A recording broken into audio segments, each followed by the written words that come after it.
BNP হতাশাগ্রস্ত না, অনিশ্চয়তার ভিতরেও যাচ্ছে না।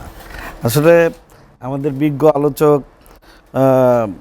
আমাদের শ্রদ্ধাভাজন রতন ভাই এখানে আছেন, দীর্ঘ ওনার রাজনৈতিক ক্যারিয়ার, ওনার দীর্ঘ অভিজ্ঞতা আছে ছাত্র রাজনীতি থেকে শুরু করে জাতীয় পর্যায়ে রাজনীতিতে, এবং আমাদের তরুণ নেতৃত্ব, তরুণ নেতা আজকে এখানে খুব সুন্দর করে কথা বললেন, এবং দুইজনের কথা শুনে আমি আসলে অভিভূত।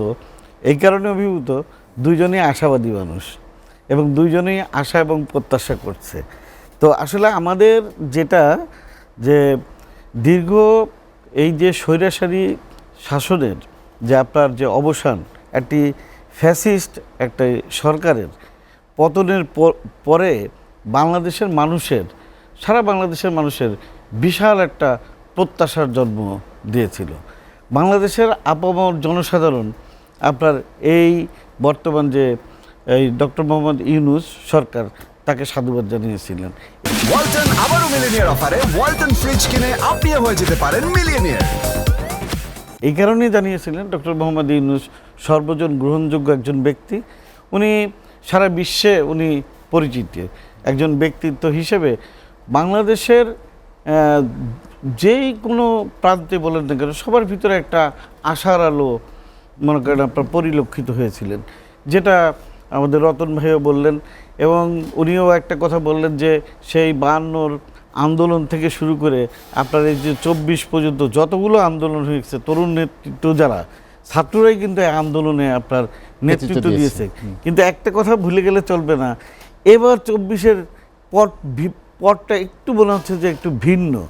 এই ছাত্ররা সবসময় আন্দোলন করছে, কিন্তু এরা কিন্তু কখনো ক্ষমতার স্বাদ গ্রহণ করেনি, বা ডাইরেক্ট আপনার যে চেয়ারে ক্ষমতার মনে করেন জায়গায় যে বসেনি, যেটা এই 24-এর আন্দোলনের পর আপনার মনে করেন হয়েছে কি যে 24-এর যে আন্দোলনে আমাদের যারা এই যে উত্তরসূরি যারা আছে, তারা তো আসলে এইবার ছাত্ররা কেন ক্ষমতার ভাগ নিতে চায় বা আগে নেয়নি কেন? তাহলে কি প্রচলিত যে রাজনীতির প্রতি তাদের প্রতি একটা অনাস্থা? না, আমার কাছে এটা মনে হয়নি। কারণ যারা এই আন্দোলনের সাথে সম্পৃক্ত হয়েছিল বা যারা আছে, তারা তো আসলে হিরো।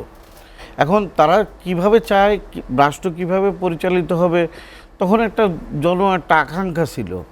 তো যখন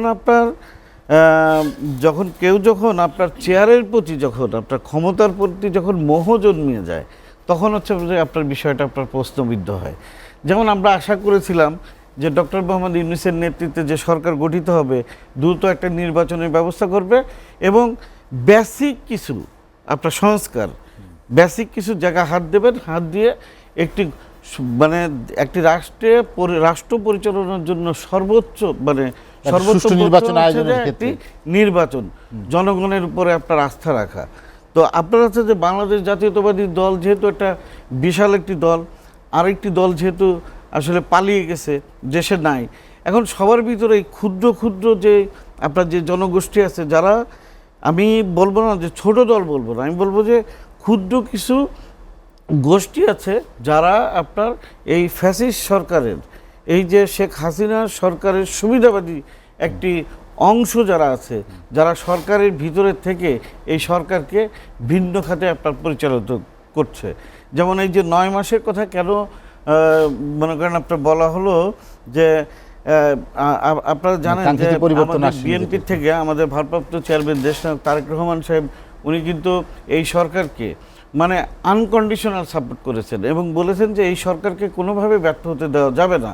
কিন্তু সব কিছুর একটা লিমিট আছে, তাই না? এখন সংস্কার তো চলমান প্রক্রিয়া। আপনি দেখেন বিএনপির গঠন থেকেই, শহীদ রাষ্ট্রপতি জিয়াউর রহমান থেকেই তো আপনার সংস্কার মনে করেন সবসময় চলমান। যেমন ধরেন বহুদলীয় গণতন্ত্র প্রতিষ্ঠা কে করছেন? জিয়াউর রহমান। তো ওইটাও তো একটা বড় সংস্কার। উনি সংবাদপত্রের স্বাধীনতা দিয়েছিলেন। আপনার বেগম খালেদা জিয়ার সময় মনে করেন রাষ্ট্রপতি শাসিত সরকার থেকে আপনার সংসদীয় গণতন্ত্রে গেলেন, এটাও তো একটা মনে করেন আপনার সংস্কার। এবং আপনি দেখেন যে 24-এ অভ্যুত্থান হলো, 2022 সালে তারেক রহমানের নেতৃত্বে বিএনপি তো একটি সংস্কার প্রস্তাব দিয়েছেন, 31 দফা দিয়েছেন, এবং এটা তো একটি জাতীয় সনদ বলা চলে আমরা যেটা আপনারা বলি। হ্যাঁ, সেখানে হয়তো আপনাদের কিছু সংযোজন থাকতে পারে, বিয়োজন থাকতে পারে, কিন্তু বিএনপি তো সবসময় সংস্কারের মধ্য দিয়ে আছে। এবং আরেকটা জিনিস দেখেন যে সবার টার্গেট কেন জানি হচ্ছে যে কি, যে যদি নির্বাচন যদি হয় তাহলে বিএনপি তো ক্ষমতায় চলে আসবে। তাহলে কি আপনি কি বিএনপি ক্ষমতায় আসতে পারে এই জন্যই কি আপনি কি নির্বাচন দিচ্ছেন না? তার মানে হচ্ছে যে কি, যে এখন আমাদের ভিতরে প্রশ্ন জাগছে যে 1/11-এর পরে ডক্টর ইউনূসের একটা দল গঠন করার, একটা কিংস পার্টি করার একটা মনে করেন একটা আমরা কারাঘুষা ইচ্ছা ছিল। এটা আপনারা তখনকার মিডিয়াতে যারা কাজ করেছেন তারা আপনারাও জানেন। এখন মনে হচ্ছে যে কি, যে সরকারের থেকে উনি একটি ছাত্রের একটা অংশকে রেখেছেন, আর আমাদের যারা উত্তরসূরি যারা ছাত্র যারা আছে তাদেরকে মনে করেন স্ট্রাইকিং ফোর্স হিসেবে অর্ধেক তাদেরকে রেখে তাদেরকে কাজ করানোর চেষ্টা করছে। আমি বলবো না যে মানে তারা ওইটা ইচ্ছাকৃতভাবে করতেছে। আমার কাছে মনে হচ্ছে যে তাদেরকে সুকৌশলে, আমার কাছে মনে হচ্ছে তাদেরকে সুকৌশলে ইউজ করা হচ্ছে। তাহলে আপনি দেখেন যে এই তত্ত্বাবধায়ক সরকারে আপনার নাহিদ ইসলাম আর হচ্ছে যে আপনার আসিফ, হ্যাঁ, এরা ছাড়া আর আপনার কয়জন আছে যে আপনার রাজপথে আন্দোলন করে, আর হচ্ছে যে আপনার আসিফ নজরুল শিক্ষকদের ভিতরে, আর যারা আছে আপনি কি বলতে পারেন তারা রাজপথে আন্দোলন করছে বা আন্দোলনে তারা ছিল? তারা হচ্ছে যে কি, যে আপনার মনে করেন আপনার তারা চেয়ারে বসতেছে, এখন মনে করতেছে যে অনন্তকাল, যতকাল থাকা যায়, যতদিন ইচ্ছা ততদিন থাকা যায়। একদিকে আপনি রাজপথে যারা আছে তাদেরকে বলতেছে তোমরা এই দাবি জানাও, আর আমরা তো চেয়ারে বসে আছি যে এইটাকে দাবিটাকে আপনার পূরণ করার জন্য। কেন নির্বাচন স্বৈরতন্ত্রের জন্ম হবে কেন? যদি আপনি যদি গণতন্ত্রকে যদি বিশ্বাস করেন, গণতান্ত্রিক চর্চার ভিতরে যদি থাকেন এবং আপনি জবাবদিহিমূলক সরকার যদি গঠন যদি করেন, তাহলে আপনার এই সমস্যা কেন থাকবে? আপনি সংস্কার করতে চান, খুব ভালো কথা। তাহলে পূর্বের যে 3টে নির্বাচন কমিশন ছিল, কমিশনার যারা ছিল তাদেরকে আপনি অ্যারেস্ট করতেছেন না কেন? আপনি এই 3জন কুলাঙ্গার, এই বুদ্ধিজীবী মানে শিক্ষিত কুলাঙ্গার, এই যে 3জন যে প্রধান নির্বাচন কমিশনার ছিল, তাদের মাধ্যমে যেই ধরনের নির্বাচন অনুষ্ঠিত হয়েছে আপনারা তাদেরকে অ্যারেস্ট করেন না কেন? আপনার দেশের যে এই হাসিনা সরকারের সাথে মনে করেন পদলেহনকারী এই যে রাষ্ট্রপতি, তাকে আপনারা বের হতে দিলেন কেন? আপনারা যেই সমস্ত বিচারকরা আপনার এই যে আপনাকে মামলায় ফাঁসিয়ে দিয়েছেন, বিভিন্ন ধরনের আপনার এই যে রায় যারা ঘোষণা করছেন, তাদের বিরুদ্ধে আপনি কী করছেন? আপনি এইগুলো কোনো কিছু করছেন না।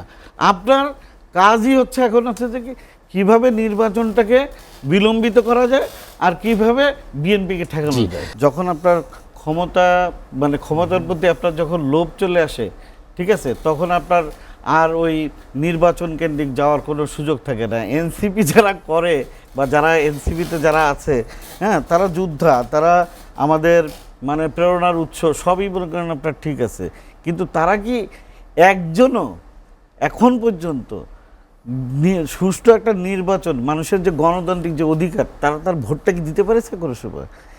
আমি খুব হতাশ হই যখন যখন বলে যে নির্বাচন না করে, যখন বলে যে এরা বিভিন্ন আপনার কজ দেখায়, ঠিক আছে, রাজনীতি আপনি করেন, রাজনীতিতে পরিপক্কতা অর্জন করেন, রাস্তায় কাজ করেন, জনগণের কাছে যান, ভোট চান, দল করেন, মানুষের ভালোবাসা গ্রহণ করেন, তারপরে আপনি নির্বাচনে মনে করেন আসেন। আপনার ভ্রূণ থাকতেই আপনি যদি এখন ডিসিশন মেকার হয়ে যান, রাষ্ট্র পরিচালনার যদি যদি থাকেন, তাহলে এই রাষ্ট্র মনে করেন পরিচালনা করা এত সোজা হয়ে গেছে। আপনি মনে করেন যদি বেনিফিশিয়ারি যদি মনে করেন যদি বলেন যে আপনার কী হয়েছে, ডক্টর মোহাম্মদ ইউনূস, সে তো আপনার মানে ক্ষমতা এসেছে, কী হয়েছে তার নামে ওই যে ইশরাকের যে রায়ের কথা আপনারা মনে করেন প্রশ্নবিদ্ধ করছেন, তারা তো প্রশ্নবিদ্ধ করছে না। ডক্টর ইউনূসের যে আপনার যে জরিমানাটা হয়েছিল সেটা মওকুফ হলো কেন? সে বেনিফিশিয়ারি হয়েছে না?